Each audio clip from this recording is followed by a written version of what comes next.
मुझे लगा कि नहीं, जब वो सड़कों पे हैं, जब वो अन्याय सह रहे हैं, जब वो भूखे प्यासे हैं, तो हमें भी इस आंदोलन की शुरुआत करनी चाहिए और वहीं से करनी चाहिए जहां हमने संविधान की शपथ ली थी। संघर्ष के आयाम का दिन है, संघर्ष के रूप का दिन है आज, और मैं अपनी ड्यूटी कर रहा हूँ।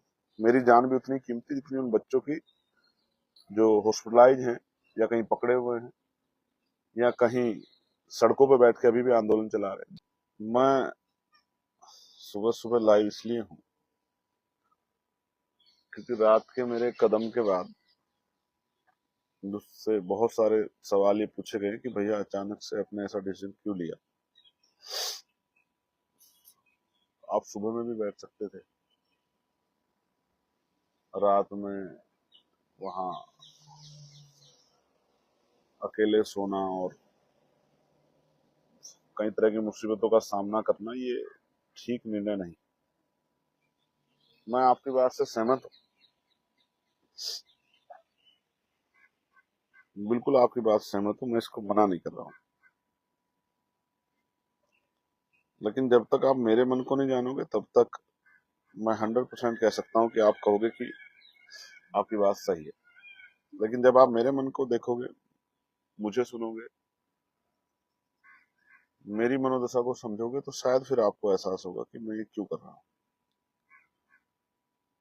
क्योंकि कल जब प्रोटेस्ट चल रहा था तो जहां जहां नौजवान आक्रोश में थे या जहां जहां लाठीचार्ज हुआ, जहां जहां मेरे पास खबर आई, मैं वहां गया और पुलिस और बच्चों के बीच में खड़ा होकर मैंने पुलिस को कहा कि आप लाठी मत चलाओ, और बच्चों से भी कहा कि वो शांति बना के रखें। और इसमें हम बड़े पैमाने पर सफल भी हुए बच्चों को समझाने के लिए। और जब पुलिस ने देख लिया कि इनकी बात बच्चे मान रहे हैं, तो फिर उन्होंने भी अपने व्यवहार में, कई बार तो ऐसा लगा कि उनको आदेश थे कि लाठीचार्ज करो, फिर भी उन्होंने इस चीजों को संभाला। लेकिन जहां जहां हम लोग नहीं गए वहां वहां इस तरह की स्थिति बनी। लेकिन हुआ क्या कि वहां फोन काम नहीं कर रहे थे, जैमर लगे हुए थे। और दूसरा, जैमर के बाद उन्होंने नेट को जो है उस तरह से डिस्टर्ब किया हुआ था कि नेट नहीं चल रहा था। फिर मैं ऑफिस चला गया। तो कुछ साथियों से बात की, मीडिया के साथियों से, और बाकी सब साथियों को इकट्ठा करने का होने का इंतजार किया। कई जगह पे साथी पकड़े हुए थे, वहां अधिकारियों से बात की। लेकिन 10 बजे के लगभग जब मैंने वो वीडियो देखी, वो बर्बरता देखी,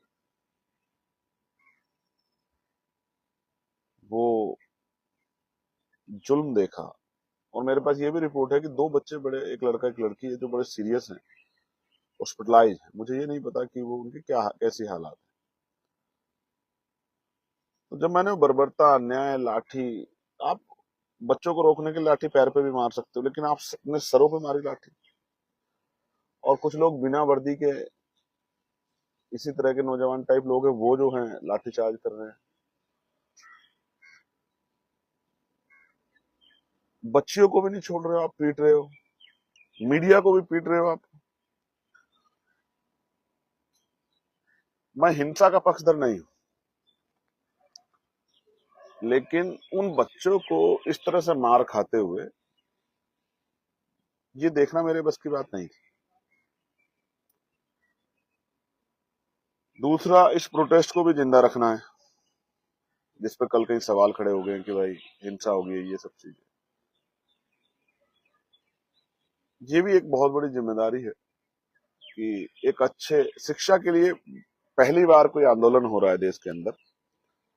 और क्योंकि भीम आर्मी का निर्माण ही पाठशालाओं को से लेकर सब चीजों को अगर आप देखोगे तो शिक्षा को प्रायोरिटी पे रख के हुआ, पाठशालाएं खोल के, कोचिंग सेंटर खोल के। शिक्षा के लिए आंदोलन और हम लोग ना आए, ऐसा तो नहीं हो सकता। और मैं तो लगातार बात कर रहा हूँ कि कक्षा 1 से 12 तक की शिक्षा मुफ्त हो और वो गुणवत्तापूर्ण हो, क्वालिटी एजुकेशन मिले बच्चों को। तो fair, free and fair exam, निष्पक्ष एग्जाम, वो कोई भी एग्जाम, आज देश का युवा चाहता है कि भर्तियां समय पे आए, भर्तियों में किसी भी तरह के घोटाले ना हो, पेपर लीक ना हो और एक तय समय सीमा के अंदर पेपर हो और पेपर कराने वाली एजेंसी ऐसी हो जिन पे कोई दाग ना हो। तो जब मैंने ये अन्याय देखा, बच्चों को पिटते उनके फटे हुए सर खून से लथपथ, मुझसे रहा नहीं गया और मुझे लगा कि जब वो लोग सड़कों पे हैं, वो लोग अपने घर नहीं पहुंचे हैं, वो लोग दर्द से कराह रहे हैं, वो देख रहे हैं कि कौन उनके साथ खड़ा है, तो मेरे जैसे आदमी को, जो बाबा साहब अम्बेडकर को, फूले साहू को अपना नेता मानता, आदर्श मानता, उसको चैन से घर में नहीं सोना चाहिए। ये शुरुआत मैं अब भी कर सकता था, रात में जाके घर पे सो के और नहा धो के आके फिर से यहाँ बैठ सकता था, लेकिन मुझे लगा कि नहीं, जब वो सड़कों पे हैं, जब वो अन्याय सह रहे हैं, जब वो भूखे प्यासे हैं, तो हमें भी इस आंदोलन की शुरुआत करनी चाहिए और वहीं से करनी चाहिए जहां हमने संविधान की शपथ ली थी, जिस संसद में शपथ ली थी, उसी संसद में बाबा साहब अम्बेडकर के स्टैच्यू के साथ नीचे बैठ के इस लड़ाई को आगे बढ़ाने का संकल्प लेना चाहिए। हो सकता है कि अभी भी आप समझें कि भाई मैंने थोड़ी जल्दबाजी की, गैर जिम्मेदार दिखाई, लेकिन मेरे मन में ये चल रहा था कि वो हमारे बच्चे थे, हमारे भाई थे, हमारी बहन थी, उनके साथ जो अन्याय हुआ वो स्वीकार नहीं होना चाहिए। और मेरे बैठने से क्या है कि बीमार में आजाद समाज पार्टी जो संगठन है, उन तक बात जाएगी, उनके परिवारों तक बात जाएगी, परिवार से रिश्तेदारों तक बात जाएगी, तो फिर से लोगों को ये पता लगेगा कि कल किस तरह से। और मैं फिर ये कह रहा हूँ कि हिंसा होती नहीं, हिंसा कराई जाती है। आप जानते हो, हमेशा इस बात कहता हूँ, मैं हिंसा का पक्षधर नहीं, क्योंकि अम्बेडकरवादी हूं, तो संविधान में आस्था विश्वास रखता हूँ। लेकिन मेरी आपसे अपील है, मैं आज फिर से 12 बजे के करीब आऊंगा लाइव, लगभग 12:30 बजे, और पार्टी संगठन के लोगों को निर्देश दूंगा कि वो आगे क्या करेंगे, वो अपने जिलों में क्या करेंगे, अपने प्रदेशों में क्या करेंगे।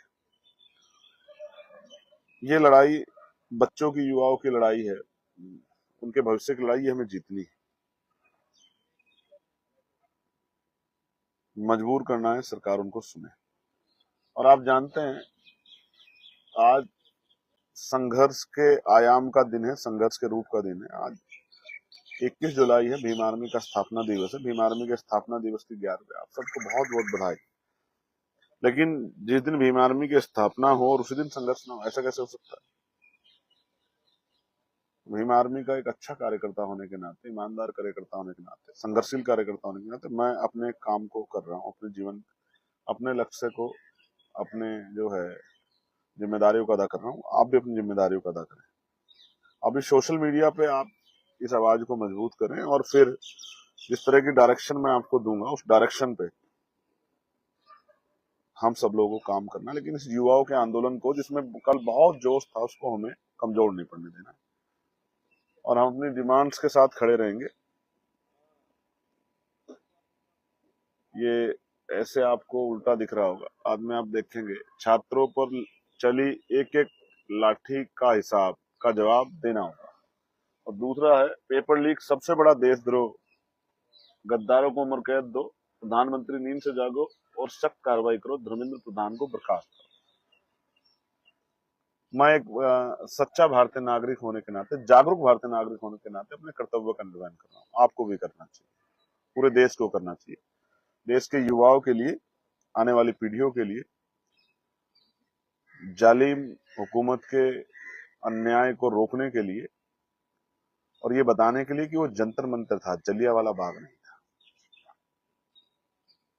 कल आपकी के इशारे पे पुलिस ने और जो फोर्स आपने लगाई थी, उन्होंने ऐसा सलूक किया युवाओं से, विद्यार्थियों से, छात्रों से, बेटियों से, बेटों से, जैसे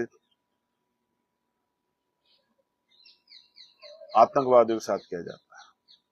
ये मुझे स्वीकार नहीं, मुझे औरों का नहीं पता, लेकिन एज ए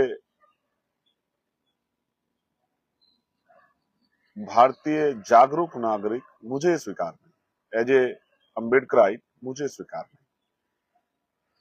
और जो चीज मुझे स्वीकार नहीं है, मैं उसके खिलाफ लड़ना जानता हूं।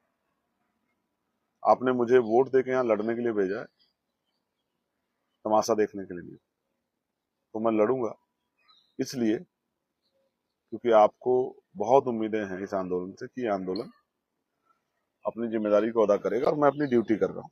मेरी जान भी उतनी कीमती जितनी उन बच्चों की जो हॉस्पिटलाइज हैं या कहीं पकड़े हुए हैं या कहीं सड़कों पर बैठ के अभी भी आंदोलन चला रहे हैं, जिनके पास उम्मीद थी, कल तक उनकी उम्मीद नहीं टूटनी चाहिए। इसलिए हम लोग इस आंदोलन को आगे बढ़ाएंगे और मैं फिर कह रहा हूं, जब तक मैं यहाँ बैठा हूं यहाँ चलाऊंगा, और अगर मैं जब बाहर जाके चलाने की बात करूंगा तो पूरे प्रदेश में, सारे प्रदेशों में जाके, देश भर में जाके, उत्तर प्रदेश के हर एक जिले में जाके चलाऊंगा। याद रखना मेरी बात। मैं भीमार में आजाद समाज पार्टी का कार्यकर्ता हूं। मेरे पास इतना बड़ा संगठन है कि हर दिन एक जिले में जंतर मंतर बनेगा। आप मेरी बात को याद रखना। मैं हुक्मरानों से कहना चाहता हूं, एक बार घर में बैठ के सोचना, वो भी किसी के बच्चे थे जिनका कल खून आपने बहा, और वो क्या सीख के गए, क्या लेके गए। वो किसी पार्टी के वर्कर नहीं थे, मैक्सिमम लोग स्टूडेंट थे। आपने क्या दिया उनको और वो आपको क्या देते हैं, उनकी नजरों में आप कहाँ पहुंचे, ये आपको जवाब जो है आने वाले समय में जनता देगी। धन्यवाद। मुझे अपनी बात रखनी थी इसलिए मैंने आपको बताया। मैं 12 बजे के बाद फिर से आपके बीच में आके बताऊंगा कि हम इसको कैसे आगे बढ़ाएंगे।